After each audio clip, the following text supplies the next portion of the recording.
This is the IMAX T3. It's an electric kick scooter. I've reviewed several of these over the past few months. They seem to be getting more and more popular because they're so portable, compact, and easy to take with you if you're getting on a bus or maybe you're commuting somewhere with a car and then you're going to be cruising around town or something. This one's about 33 pounds, so it's not the lightest, but it's definitely one of the more comfortable, if not the most comfortable units I've tried, and that's because of these nice inflatable tires, or rather the front one is inflated. The back one is not because that's got the motor and everything, but they're fairly large. It's like 8-inch diameter, 200 by 50 millimeter sinew. So, you've got a Schrader valve here. You actually have to fill it up. You can see the bearings and stuff. But it's cushy, and it's large. I've been riding over cracks and even some of these bigger cracks in the street, no problem. The suspension is nice. It's not a whole lot of travel, but it's squishy, feels good for me. They've got the fenders and everything, including a rear fender that's just like all-encompassing and just completely covers this whole rear portion of the bike, or the scooter I should say, and you can put your foot on it without dragging on the wheel or anything. That's not where the brake is. It actually has a really nice brake lever, Tektro with an integrated belt and motor inhibitor. That's what you see on electric bikes. It's a higher quality system. I really like it. And here's the rear tire. It's tubeless, and we've got the little hub motor in there. It's a gearless direct drive hub motor that's pretty quiet, pretty zippy, and it's 250 watts. So impressive. There are fewer moving parts than if it was a geared hub motor, but it weighs a little bit more, and there is some cogging. Cogging is, if you kind of like lift this up and then spin it. Let's see, lift it up a little bit more. You kind of hear it. Part of that's the disc brake is dragging right there, but it doesn't freewheel perfectly. So there's a little bit of drag, and this does not have regenerative braking.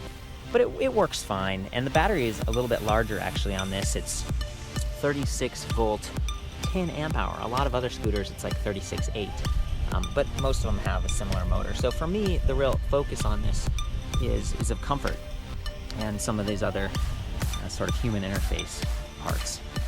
Here's where the charger plugs in right there, very nice, and that's about 1.5 pounds. Really small and compact, so you could take it with you if you needed to top it off at your friend's house or at work. Little kickstand, kind of nice. Whoa! I'm gonna go ahead and unfold this so I can use that kickstand. To get it unfolded, you have to push down on that little silver nub right there. There we go. Unlocks it, clicks in really nicely. Some of these are a real pain in the butt to unfold, especially with one hand while I'm filming. This one was a little bit easier. There's the kickstand. Nice. Now it's sitting up straight. Use this extra little lever. Secure the front part and just a long stem here, and you can fold these handlebars up. Again, I like that these ones, you don't have to like pull it out or anything. It's nice and smooth, and then you slide that over, and it almost feels magnetic. It sort of stays right there. You fold this one up, pull that in as well. There we go. And now the handlebars are basically set up, and you can determine what height you want. It's set at the lowest level right now.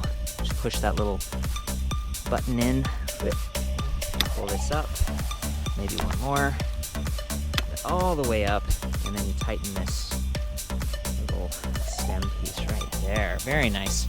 Wires are run through the frame pretty well. Frame does come in a couple of colors, sort of this silvery metallic with orange and black accents, or a white. So a little bit of customization, but there's only one frame size, and you're looking at it. Just got the adjustable height, and the bars, again, they feel pretty sturdy. They're nice. I like the display, ergonomic grips. They don't have lockers, so they could spin, but for what this is $9.99. So this is priced on par with most of the other little kick scooters I see, and I just feel like there are a few things that are upgraded. So there's the bell, love that, and got the brake. Does have the motor inhibitor. It's mechanical, and it pulls this little caliper back here, IMAX, and it's got a disc brake, so that is cool. I haven't seen many kick scooters with disc brakes. Just very awesome. There's a 1-year warranty, all-inclusive on this thing, and they're going to be stocking all the parts you need, the tires, replacement batteries, all that stuff. So really a sense of confidence that you're going to have someone to turn to. versus getting something cheaper at like Walmart, and then if it breaks, you're out of luck. This is something you can actually keep on the road, which is nice. So the display is already on, but you press that power button, it comes to life. We've got like a 5-bar battery level indicator up here at the top, speed in miles per hour, and then you actually have different levels of power. It goes 0 to 5. 0 is just kick mode, right? And then that's like a little cycle computer up there. So if I'm kicking along, I can kind of see how fast I'm going. 3 or 4 miles per hour. It's kind of cool. And it works all right, but there is extra weight here because, it's 33 pounds. It's an electric, it's got the battery and stuff, and that motor is dragging me a little bit. I kind of coast to a stop prematurely here compared to a normal kick scooter. There's that, kind of see that suspension going on. Oh, got a little hitchhiker here. Take that off. Okay. It's worth noting that in order to get the motor to activate, you do have to be going 2 miles per hour. I see that with a lot of these little kick scooters. It's kind of a safety thing. So I'm gonna go ahead and arrow up to just level 1. And I love that you can start out slow because these can get pretty unstable. Some of the other, scooters, it's all about how hard and far you're pulling that trigger throttle. On this one, you get to tell the unit, like, hey, don't go too fast. I just want level 1. So here's level 1.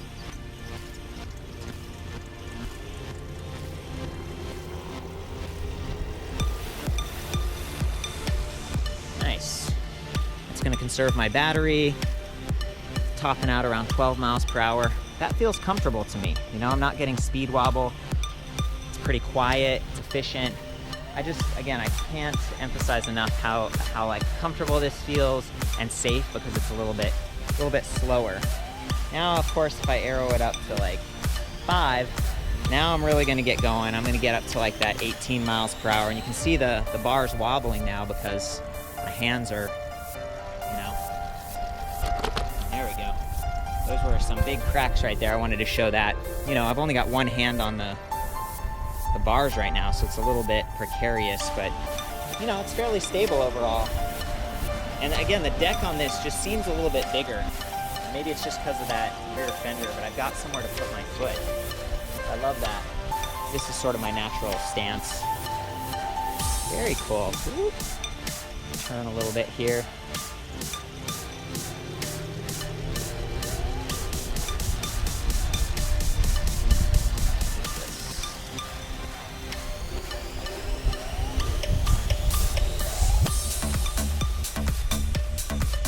Woo! Having fun cruising this thing around. Whoa! Trying not to fall. That's always fun with these little light electric things.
So I think that's it.